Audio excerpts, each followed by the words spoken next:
here to help you with breeze, planting seeds and teaching skills. Teachers turn schoolyards to dreams.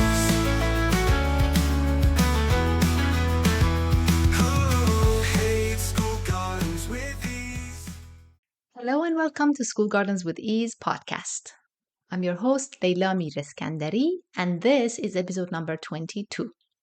As you'll remember in the last episode, I talked to Victoria Hackett, the founder of Outdoor Classrooms, and she told us all about her system of outdoor education and how it has 4 garden types and 5 phases of teaching outdoors. If you haven't listened to that episode, I'd like to encourage you to do so and also contact Victoria if that's something you're interested in. Now, Victoria and I were talking after we recorded that guest interview episode, and I realized how gardens that feed, which is the famous food gardens I help teachers grow during class, sort of what I have been focusing on forever and ever, the school gardens that teachers in my Oasis programs grow, especially the Oasis School and the Caja Oasis programs that are for outdoors, they are not only gardens that feed, but they are also the other 3 types of gardens that Victoria is talking about.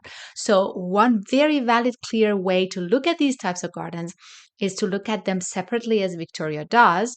And when it comes to the other types of gardens, the gardens that are for art and beauty, the gardens as outdoor learning stations, and the gardens that attract wildlife, if those gardens are strictly grown for those purposes, they are separate. For example, if you build a garden just for art and beauty, then you won't have food growing in that garden necessarily, and it won't necessarily cater as an outdoor learning station either. Or if you grow a garden that attracts wildlife, even though you might agree that that garden could be very beautiful, but you won't have food growing in there necessarily, for humans at least.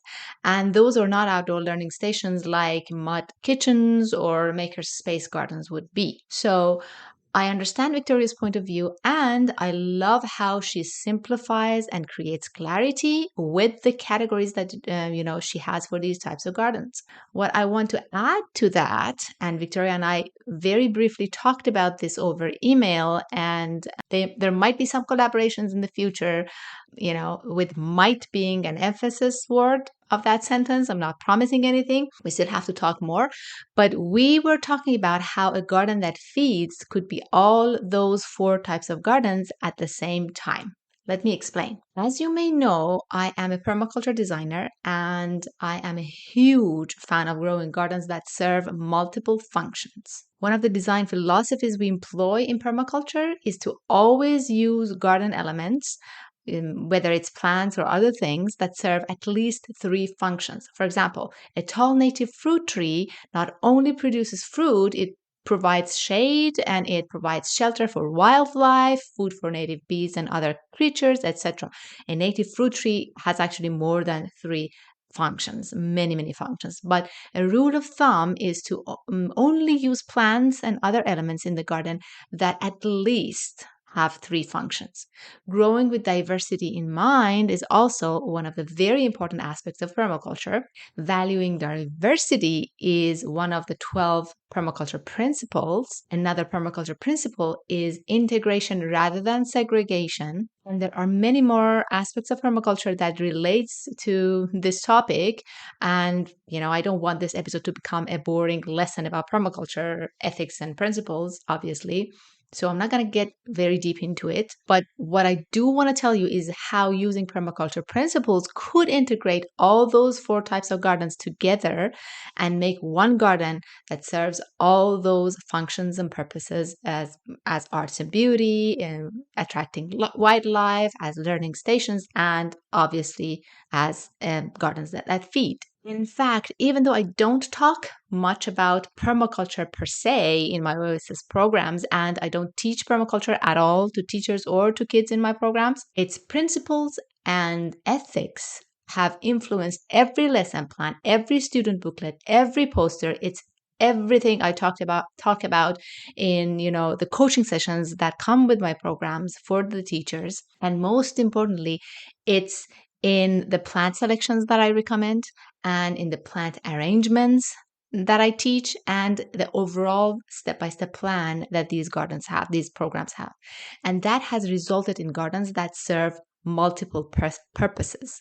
So, how do these gardens serve all those purposes? The very obvious one is feeding. Obviously, since we are growing food plants in my programs, they are immediately categorized as gardens that feed. We all agree with that. Now, if you follow my advice and grow these gardens during class time and connect it to your curriculum, as I always say, and all my Oasis programs are designed with this purpose in mind, then your garden is technically an outdoor teaching station. Even though it might not have mud kitchens or maker spaces, it won't be that type of garden, learning station, but it will be about learning how to grow food, learning what food comes from, and teaching math, science, language, etc. These food gardens won't be just for kindergarteners. They are learning stations for students all the way to grade 8.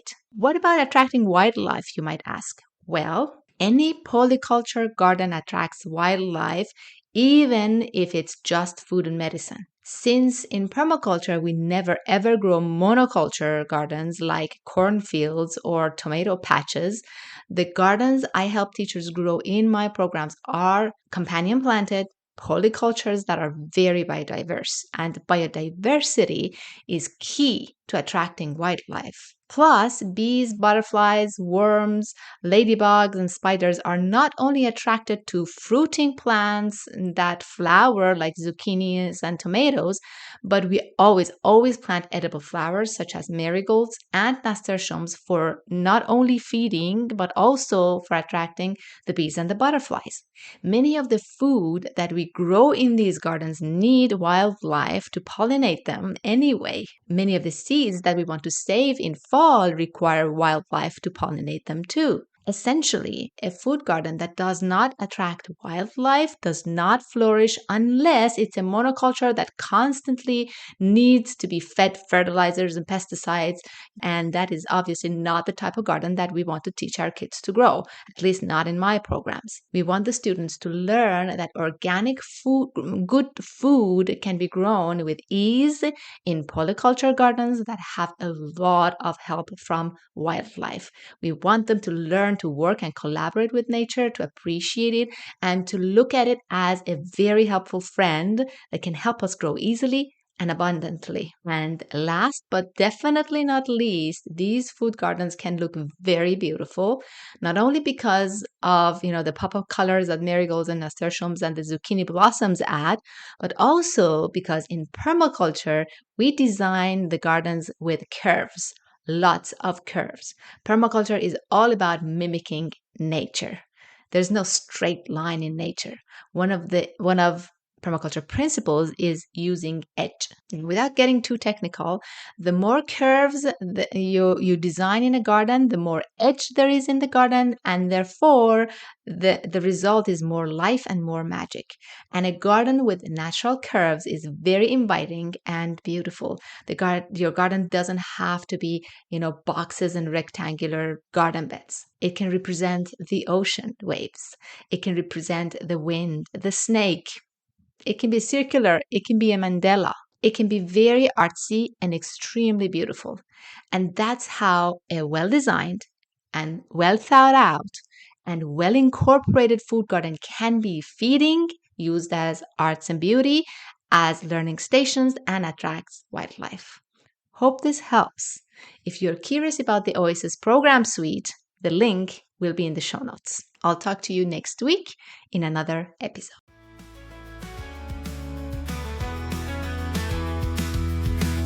You've listened to the entire episode, and for that, I want to thank you from the bottom of my heart.